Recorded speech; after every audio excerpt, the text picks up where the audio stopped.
Good evening. I'd like to call this special meeting of the Pinetop-Lakeside Council to order and welcome you all here. Please make sure that your phones are on silent. We do have a quorum.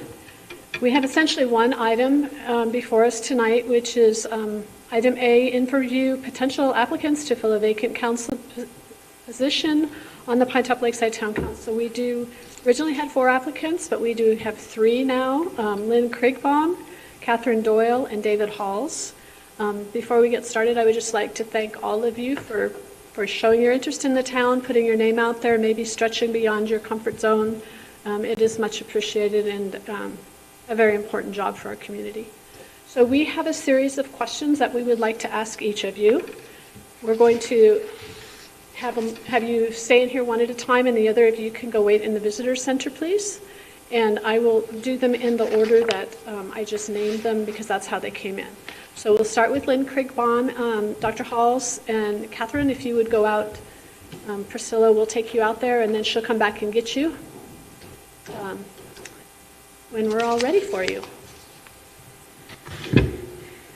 Okay, first of all, thank you for being here.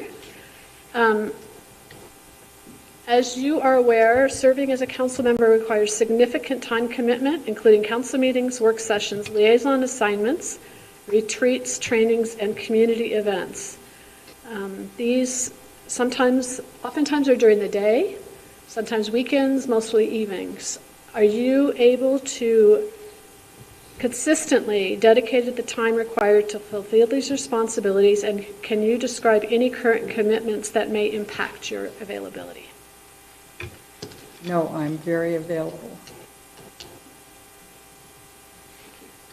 Vice Mayor. Okay, Lynn, what motivates you to seek this appointment? I think it's mostly because I enjoyed being on the council the 6 years that I was on before. And I learned so much, and I really thought it was an excellent experience, and I would like to do it again. Okay. Please share the skills, experience, and perspectives you would bring to the council and how they would contribute to effective decision-making and leadership. I think I really understood, or understand now, what the open meeting law is all about and how important that is. So that and the fact that it's really important in council to stay on the topics that are on the agenda, that we just work on the things that are in front of us, and that's what we really need to be focused on. So I think I'm ready to really be focused. I think that's the best word. Thank you. Okay. I love this town, you know that, and I had wonderful experiences. Okay, thank you again for stepping up. What do you believe are the primary responsibilities of a council member, and how do you see yourself fulfilling those duties? I think it's really important to be a listener, and I have always tried to see at least both sides, or however many sides there are to a particular problem or situation. I try to see things from different sides. I think it's important to try and represent the people of the town, and I am one of those, and I've been here 28 years, and I really, it's home. I really love it. And so I think because I am involved in quite a few different things in the community and have been for a long time, especially like tracks, I think that it's I have a good feeling for the town and for what we need to do. And so I hope that I can continue to be a good listener and to listen to all sides of the situation. Thank you. Again, just thank you for jumping in and being willing. So Pinetop-Lakeside values its small town atmosphere while also planning for responsible growth. What strategies or principles do you believe are important in maintaining that balance? I think that planning and zoning is really important, and I'm sorry that I never was on planning and zoning, but I feel like I really learned a lot from being on the council and from seeing the things that planning and zoning does, and trying to keep our town. I know I have met people and I know people who, okay, I'm here, I love it, now build a fence around. Nobody else can come. No, I don't like that attitude at all. But we do need to grow. I mean, you would die if you didn't be a living, breathing organism, and that's kind of what the town is. Things like, tracks and the nature center. We're really moving organisms and organizations.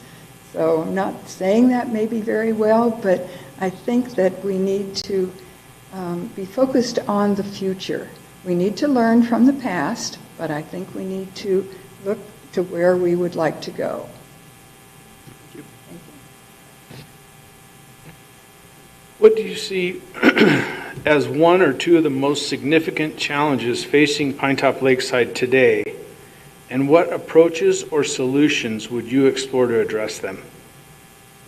Well, number one is Highway 260, our main street, and we have to deal with it. That's where we are. Now, it's going to be good that we're going to have a new road in a couple of years, and I think that's fine, but we have need of being a walkable community and a bike riding community. And so I think that's part of what we need to keep focused on when we're working with ADOT and those plans that they're going to be doing. The other thing is that I think is something that I'm really interested in is annexation.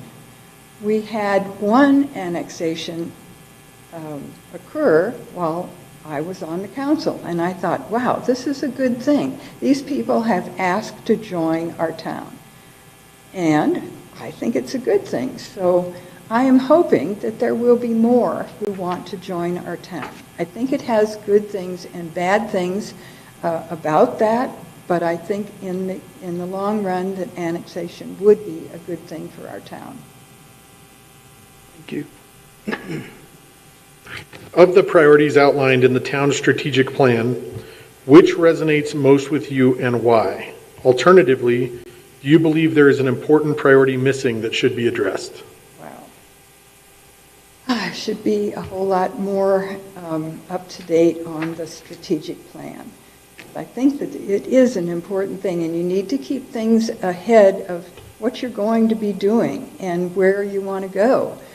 So as far as knowing that there's anything missing, perhaps annexation. Now, you know, in the past, I have been really focused on Woodland Lake Park, and I really wanted to get the developed park. Well, we did it, and that's wonderful. But I'm not sure what's going to happen with the rest of it. And so I think that's kind of a concern that I have. I am not totally in favor of the town being the owner of the other 420 acres. I'm not sure that I think that that will keep anything from being developed. I think there are some ideas about what to do with that land, but I remember Carla Bowen was on council when I first went on, and she was always concerned that Woodland Lake Park would bankrupt the town. I think we're fine where we are with the 107 acres, but I don't know about what could happen with the rest of it.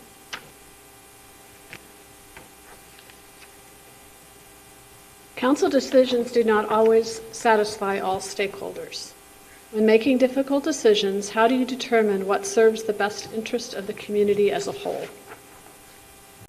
It's really maybe from my own experience of being in the situation where we had things that were proposed for the town, and then we found that the town didn't want them because, like the RV park, when that big land exchange happened, and right away, we did the commercialization of the 40 acres, and I was hoping that was going to come to be a really good thing. Well, it's still just sitting there, so I don't know what's going to happen there.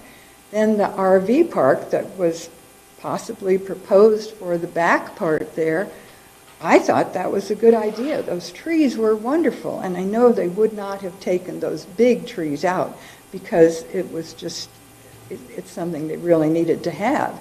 But the town said, no, this is not what we want. That we don't want another RV park, or we don't want an RV park in this place where you first come in to the town. So we had to live with that. That's the way it is. So I think it's just important that we listen to what the voters have to say and accept their decisions and go from there.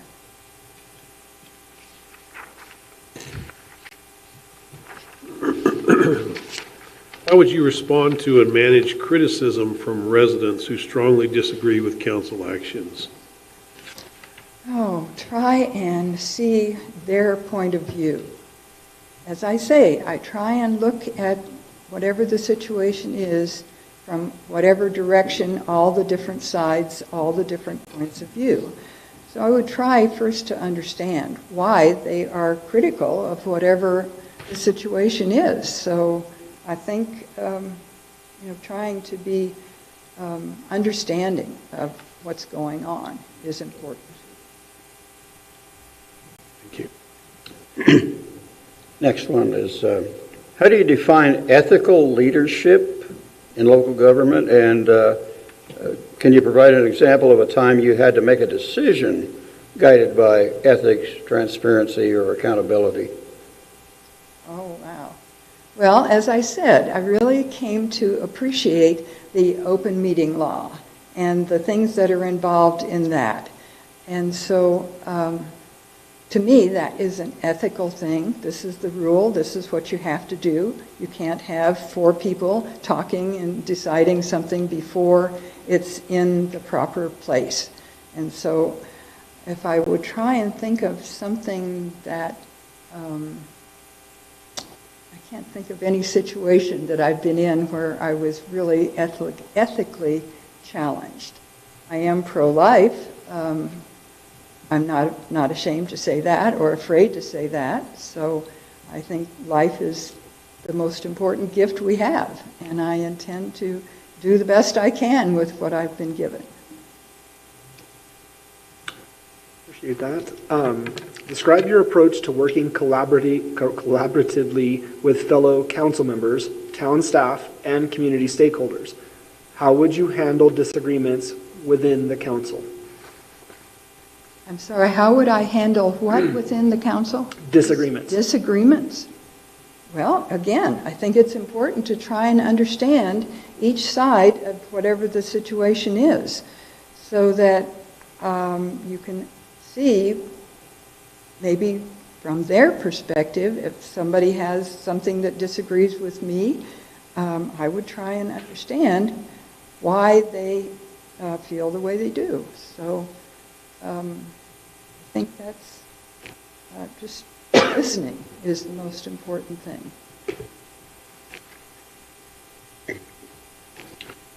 What do you see as the greatest strengths of Pinetop-Lakeside, and how have you been involved in the community up to this point? Wow, the people are the best up here. I think the small town attitude that we have is just the best. When I first moved to town 28 years ago, Jack Barker was my neighbor, and we met first couple of days. It was a snowstorm in December, and I think we were trying to move stuff in and all that, and he came over, and so we had a nice chat with him, and he said, you know, there's some people you should meet. They're called tracks. And so the meeting is going to be, I think it was about 3 weeks from then, and it was for breakfast. And so David and I went, and sure enough, they were wonderful people. And so I really got involved with that. The Nature Center is another thing that I have been involved with over the years and have really appreciated the beginning in 2003 with Mary Ellen Bidorf and her ideas, and I was involved with the White Mountain Land Trust. I still am. That still exists. And now I am involved with Meals on Wheels. I think that's really important. I also do the food bank for Thursdays. I go to White Mountain Catholic Charities and help give out food. So you get a good feeling of talking to people and interacting sort of with our community. It's all good. Thank you. How would you identify and handle a potential conflict of interest while serving on council? Well, I think it would depend on what the conflict of interest is. I can't think that I would be involved in something. I'm vice president of tracks. I don't think that's anything that's a conflict of interest. You know, I have been involved with Woodlands Lake Park. I still am. I don't see that as a conflict of interest. I don't have a job. I've always been a volunteer. I can't think of a situation, but I would hope that I would be able to look at whatever the situation is, try and step outside of the situation and see what is the problem here. How is there a conflict? So I think I would try and head up, look at it objectively. Okay, because this appointment fills a remaining term, how would you prioritize learning, contributing quickly, and making informed decisions in a short time frame? Well, I think that I always had the drive to do the best job I could as a council person. I really always did my homework. Usually if I had questions, I would come to staff, especially the town manager, earlier before, like, the council meeting would be on Thursday. I usually would come in on Monday or Tuesday and talk to the town manager and say, could you explain this to me? I don't understand what this situation is, or I don't understand where this is. How is this going to make a difference? So I tried to find out from staff, especially through the town manager, what the situation was before actually coming to council. But I always did my homework. Do you intend to run for this seat in the next election, or are you only interested in completing the remainder of this term? And how does that influence your approach to serving? Right, what an excellent question. Okay, I am 84 years old, and I'm not sure that anybody would vote for somebody who is 84 years old. I am definitely not going to run in the next election. When this opportunity presented itself, especially from the fact that it was where I sat and that's where Harry sat, and I always felt like that was my place. And so when that came available, I would really like to try and do it again. So I'm definitely not going to run again. The other people, I think, are all young. That's wonderful, and they have opportunities. So I'm very happy with just thinking about the next 2 years. Last question. Is there anything else that you would like the council to know about you that would help us evaluate your candidacy? Well, I don't think I mentioned anything, because I have kind of been as open as I can be with you about my feelings, but I don't think I've said anything about the summer get-together, the town, all of the, well, we went to either Tucson or Phoenix for the August meeting of cities and towns meetings. I always learned a lot at that, too, that really about like affordable housing and housing problems and things like that that I hadn't really been concerned about before. And so that, I think, was something that I really enjoyed and really learned a lot from. So that's pretty much it. Thank you, Lynn. We appreciate it. Thank you. You can go have a seat. And Priscilla, if you would bring in Catherine, please.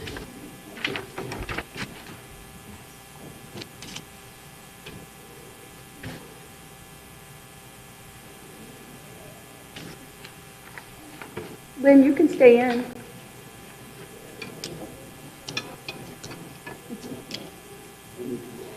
Go visit love first. You get one. Mine doesn't work. Yeah. You've done your part. You get to stay.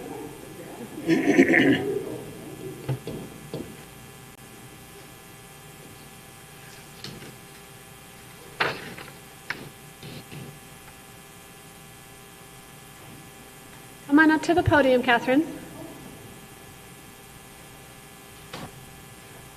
Again, thank you for putting yourself out there and applying for this position. We have a series of questions that will go from council member, just kind of rotate and ask you, and not scary or anything, so don't worry.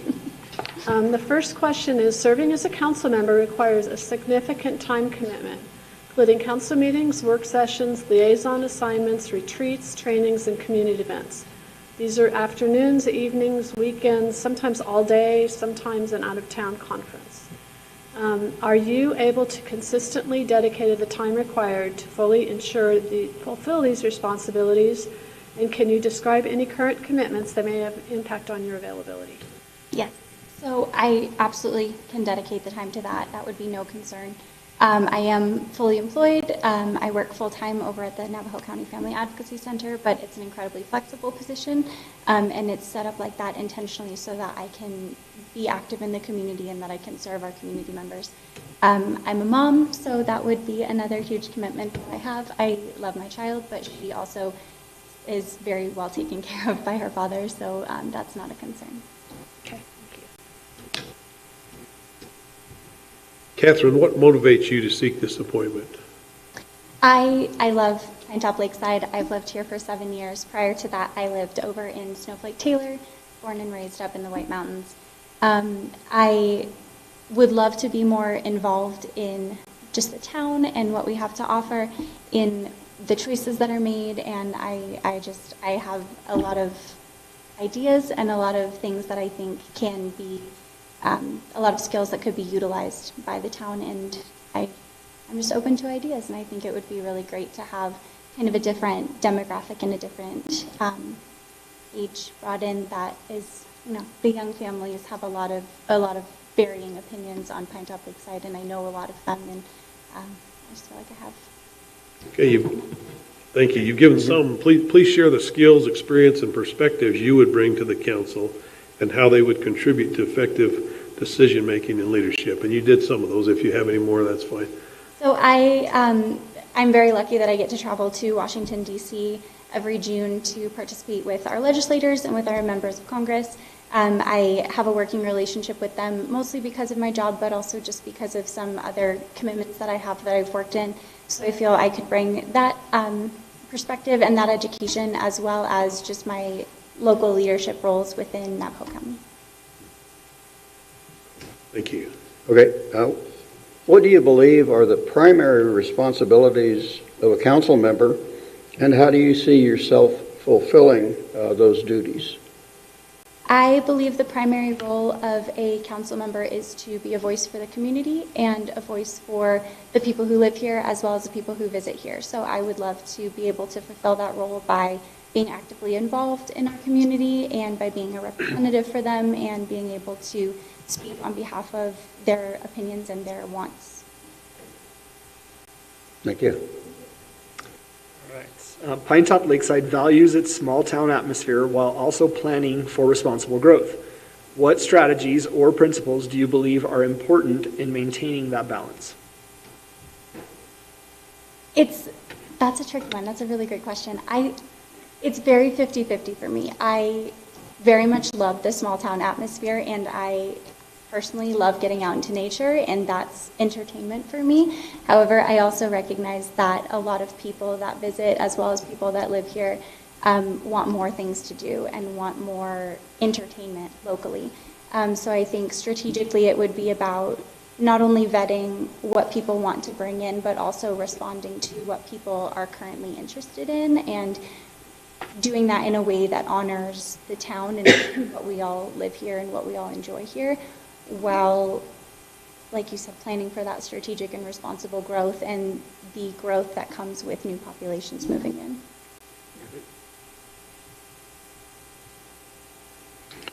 What do you see as one or two of the most significant challenges facing Pinetop-Lakeside today, and what approaches or solutions would you explore to address them?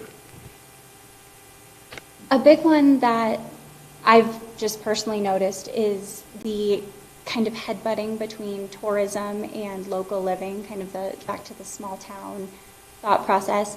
A lot of local people aren't very fond of the tourism trade, but it's also very much what helps the town run, especially in the winter seasons, what helps a lot of local business owners keep the doors open.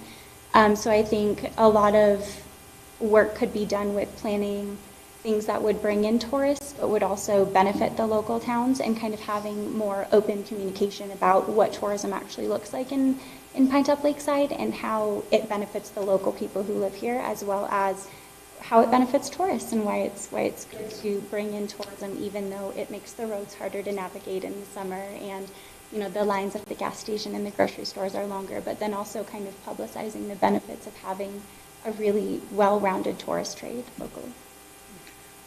Thank you. Of the priorities outlined in the town strategic plan, which resonates most with you and why? Alternatively, do you believe there is an important priority missing that should be addressed? I personally always think that there should be more emphasis put on family awareness and involvement in the town. I don't tend to see that in forward growth strategic plans. I would love to see more options for young families and more local things that local families can go out and do. Not necessarily just being kid-friendly or catering towards kid-friendly families, but things that families can do while having littles running around, and with teens involved, and with people that are in their retirement ages doing kind of in the same realm. So I would love to see more emphasis on that in forward years. Council decisions do not always satisfy all stakeholders. When making difficult decisions, how do you determine what serves the best interest of the community as a whole? I think every decision should just be what is best in the long term. A lot of short-term decisions will always ruffle feathers. There's never going to be a 100% decision on anything. But it is really great to look at the very, very high-level picture from a bird's eye view and say, okay, in 10 years, where will this decision take us? And in 5 years, where will this decision take us? Especially in legislature, it's very difficult to say the 6-month or the 1-year plan, and kind of looking at that more long-term. So I think having, again, just more education and outreach on this is the thought process behind the decision. And yes, this is not necessarily the decision that 100% of people would make, but this is the 75% 10-year plan that would be in the best interest of the continuation of our town.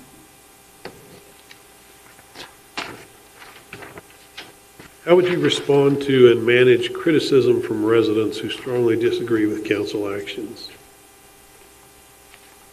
I would love to be able to have open and honest conversations with them, and I know it's not always possible to sit down with everyone one-on-one, but if there's someone that's continuing to have some contingency or some issues going on with a decision that was made, to be able to sit down and think through and talk through what their issues were, and while not necessarily come to an agreement, at least be able to have continuing conversation and open conversation with someone that doesn't agree.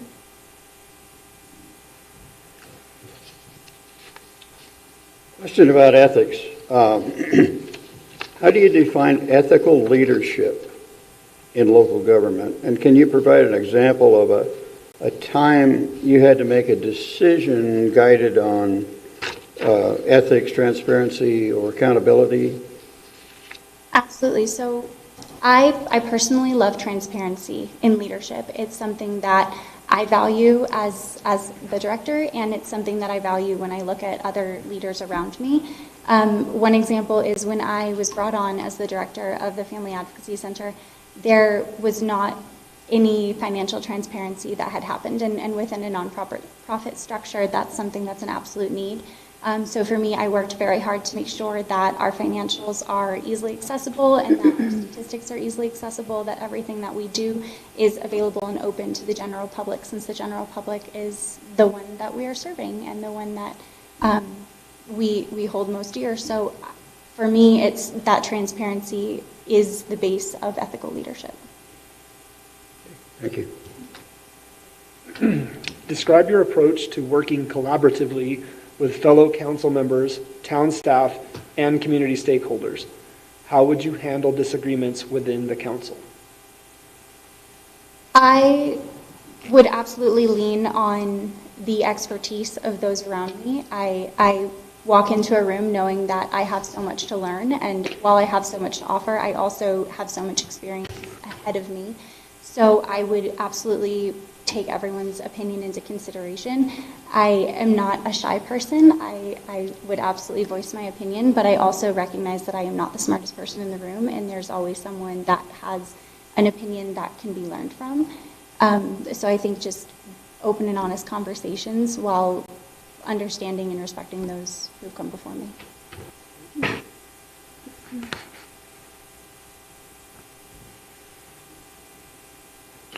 What do you see as the greatest strengths of Pinetop-Lakeside, and how have you been involved in the community up to this point? I love how incredibly diverse Pinetop-Lakeside is. It's very much a town that you can have any opinion or you can have any interest, and you can go out and you can find something that aligns with that. And that's not something that you find every day, and it's very rare in the town.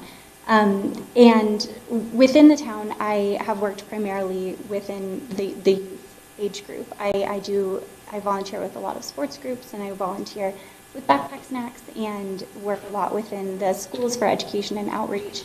I try to be as accessible to the younger generation as possible, just because a lot of my job works around a lot of outreach for the prevention activities. So most of my experience and my kind of background is within the littles. Thank you. How would you handle, or how would you identify and handle a potential conflict of interest while serving on the council? With all conflicts of interest, the first thing is just to always let everybody know that there's a conflict. In some cases, that means that you have to conflict out of a decision and say, I'm too close to this, I know the people involved, I know the parties, I have to just step away for this. Or it kind of comes down to bylaws and what the protocols would be if stepping away and conflicting out needs to happen. But again, just back to honesty and transparency and saying, hey, I'm very close to this family, or I'm very close to this issue, I'm intimately involved in this somehow, and then from there, following protocol. Because this appointment fills a remaining term, how would you prioritize learning, contributing quickly, and making informed decisions in a short time? I love reading, so I would love to know, like, if there was any kind of bylaws or pre-created material, I would just dive right into that to get up to speed. And then, again, just kind of leaning on those around me and saying, hey, obviously midterm, you don't know everything, you don't know the decisions that have already been made. Going back a little bit and kind of doing some background research before the next council meeting and knowing those baseline level laws before coming in. Do you intend to run for this seat in the next election, or are you only interested in completing the remainder of this term? And how does that influence your approach to serving? I would love to be involved further past this term.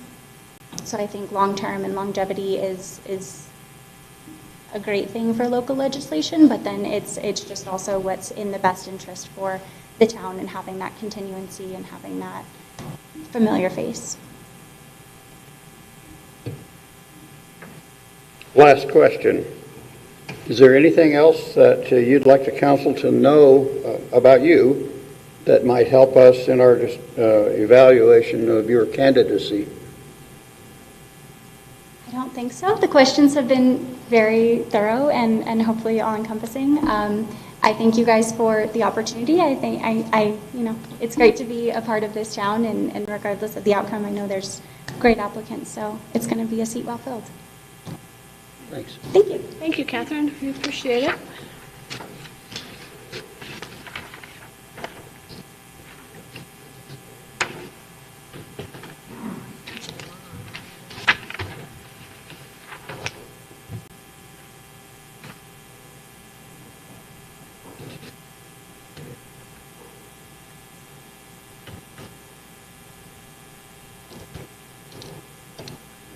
Come on up to the podium.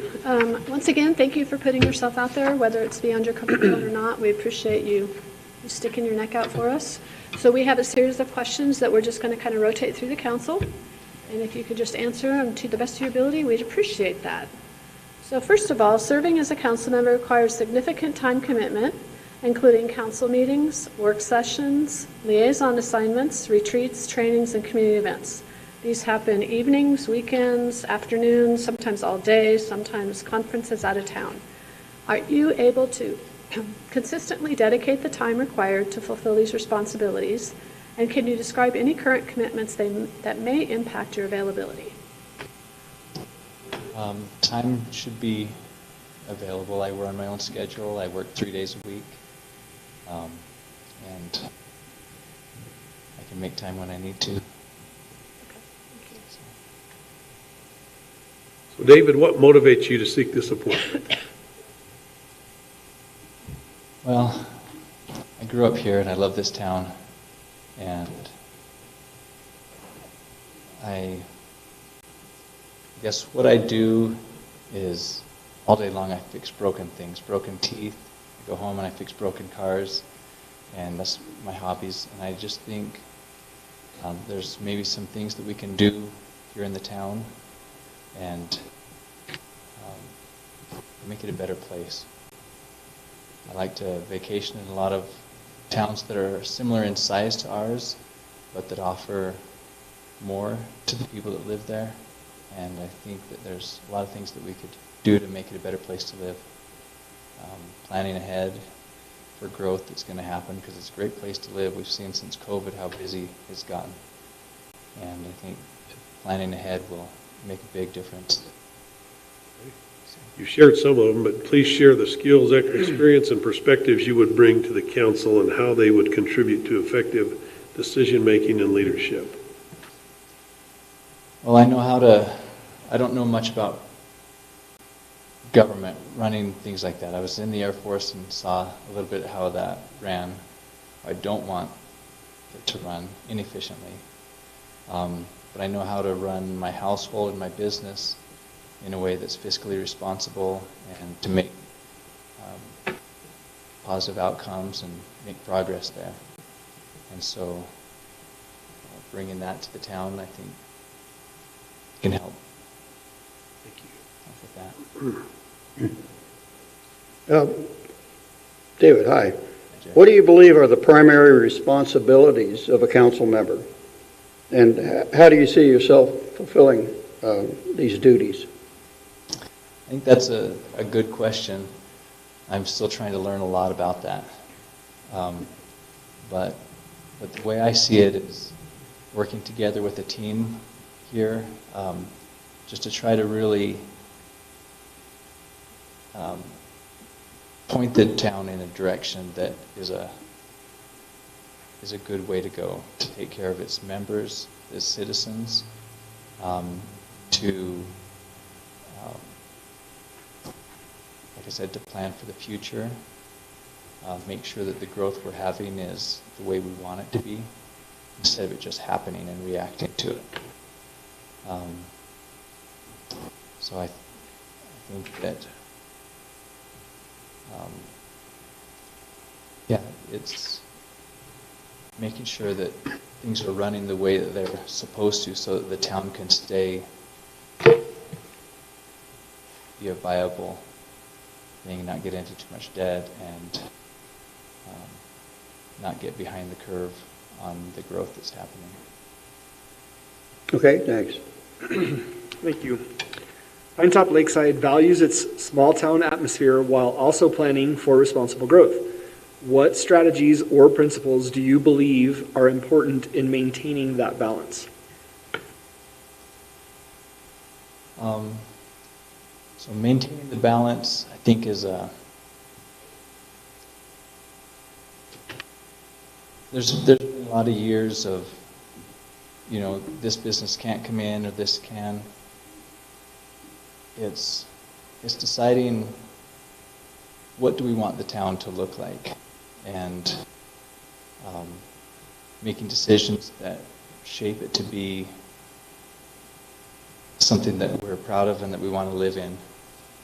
I don't think that my personal feeling is growth is going to happen. We shouldn't shut ourselves down to everything that wants to come in. I am in favor of property owners' rights, but at the same time, I don't think we should make exceptions to zoning things just to increase revenue if it's not a good idea for the growth of the town. I think if it fits within the vision that the town wants, then exceptions are great.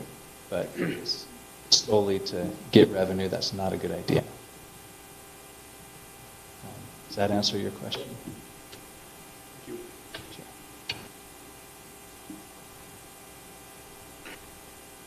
What do you see as one or two of the most significant challenges facing Pinetop-Lakeside today? And what approach or solutions would you explore to address them? I'm not sure about that yet. I've asked a little bit about what the challenges are. I'm still trying to learn that so that I can see how I can help. But I think that I've mentioned it several times already that what I see as an outsider is that the growth has the potential to outpace the planning. As far as just looking ahead with a mind for growth, how can we do it in a smart way so to get the infrastructure in place already so that it's less disturbance later? Okay, thank you. Of the priorities outlined in the town strategic plan, which resonates most with you and why? Alternatively, do you believe there is an important priority missing that should be addressed? I'm not as familiar as I should be with that, with the strategic plan. If you'd like to ask about any specific ones, that's okay. But I can't comment too much on that right now. Council decisions do not always satisfy all stakeholders. When making difficult decisions, how do you determine what serves the best interest of the community as a whole?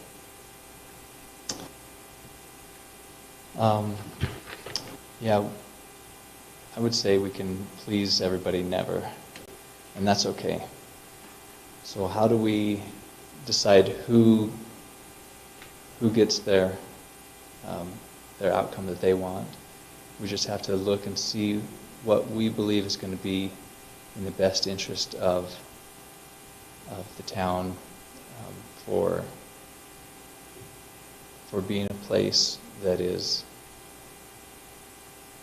fosters strong community and that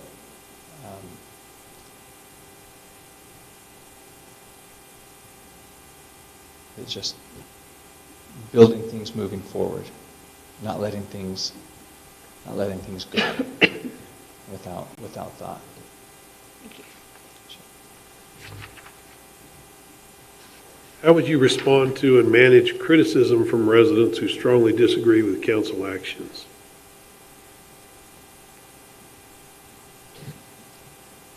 I would say, we take all the available information that we've got at the time, and we make the best decision that we can. And that's all you can do as a council. If they disagree with it, that's okay. We made the best decision that we could at the time with the information that we had. And I have to go with that.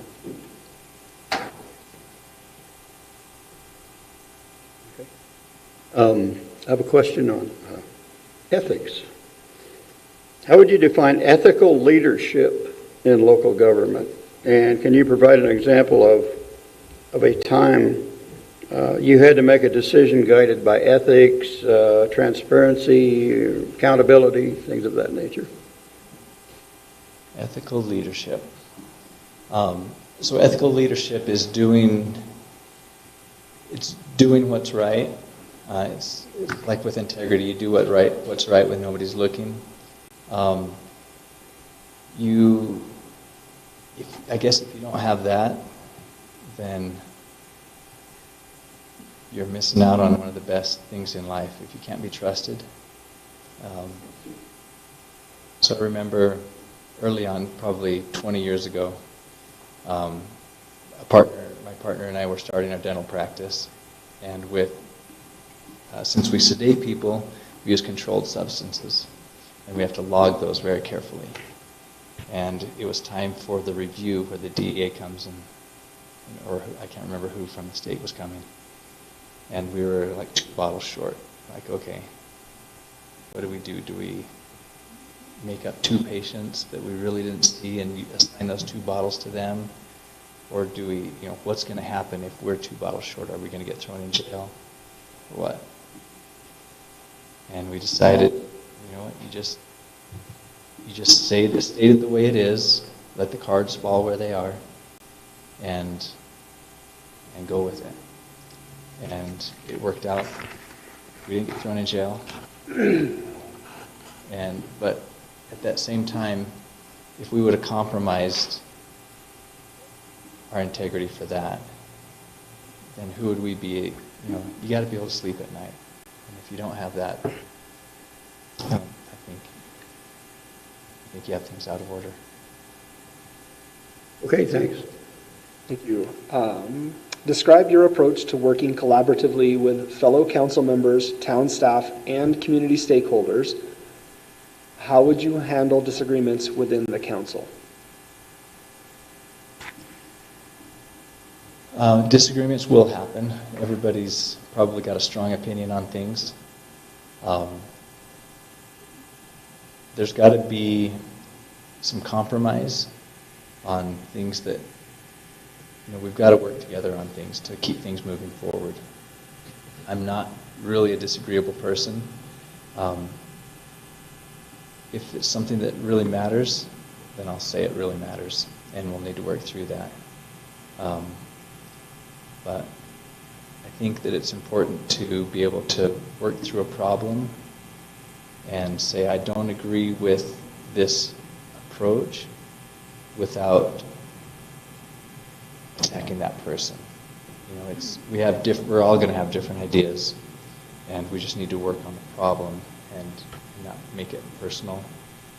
Things like that. It's something we just got to work through. Great.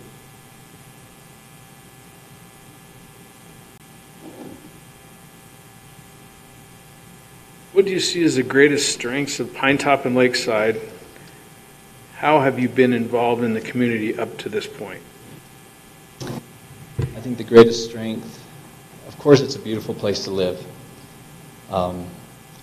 But the reason that I raised my family here is because of the people. I think that's the greatest strength. And I've never seen a place. I've lived, I lived in Mesa until I was in junior high. I moved up here, and I left and lived in Utah and Ohio, Illinois, Argentina, New Mexico, doing the Air Force and school mission work. I've never been in a place where the youth can be good and it's okay.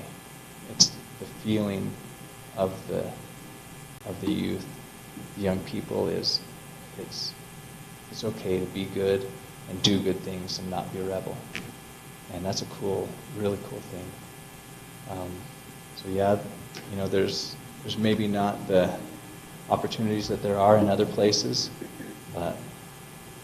but the character that they leave with, and because of the people that live here. And that's why I think it's so important to keep it a strong community, the future of our community.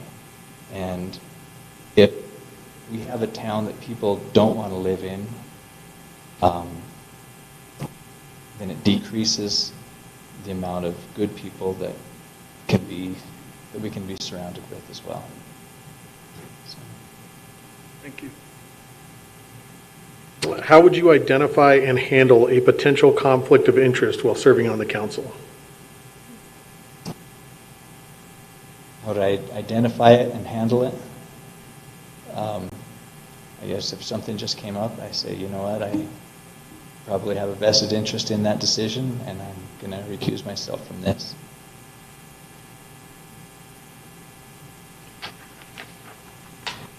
So because this appointment fills a remaining term, how would you prioritize learning, contributing quickly, and making informed decisions in a short time frame? There's a lot of study right up at the beginning. I have a lot of catch-up to do with learning laws governing open meetings and things. I have a lot of catch-up to do. So, yeah, I just study as much as I can to hit the ground running. Do you intend to run for this seat in the next election, or are you only interested in completing the remainder of this term? And how does that influence your approach to serving? Let's take it one game at a time. Okay. You want me to read it again? The first part? No. Okay. I just want to not make my decision for 2 years from now today. We'll see how this first term goes. Okay, last questions, David. Sure. Is there anything else that you would like the council to know about what that would help us evaluate your candidacy here? No, several of you know me as a person. You know who I am and what it's like working with me. I would find that a pleasure to work with you guys on different things that will affect our town. And for those that I don't know yet, I look forward to that. And yeah, I'm kind of an open book, but I'll do what I can to help. So. Thank you, Thank you, David. Thank you again for putting yourself out there for this position. I'm going to move on to item B, which pursuant to A.R.S. section 38-431.03A, 1 and 3, the council may vote to enter an executive session. Upon a public majority vote of the members constituting a quorum, a public body may hold an executive session for the following purpose.